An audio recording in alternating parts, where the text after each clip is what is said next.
If your Rinnai Tankless water heater suddenly has no power, don't assume the unit has failed. Even gas models rely on electricity for ignition and internal controls, so start with the basics. First, check your home's electrical panel and make sure the breaker hasn't tripped. If your heater plugs into an outlet, test that outlet with another device to confirm it's supplying power. Also, verify the unit's power switch is turned on. For gas or propane systems, confirm the gas valve is fully open and the propane tank isn't empty. If everything looks fine but the unit still won't power up, try a simple reset.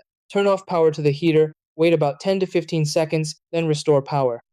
This clears minor electronic glitches. Some models allow a controller reset by pressing the power button multiple times quickly.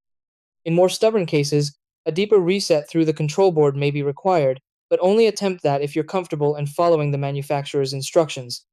After resetting, check for error codes on the display. Codes like 10 or 12 often relate to ignition or flame failure, while 14 may indicate a thermal fuse issue. Mineral buildup, venting problems, and electrical faults are common underlying causes if the unit still won't start. If reset attempts fail or you suspect internal electrical damage, contact a licensed technician. Tankless systems are complex, and professional diagnosis ensures safe and proper repair.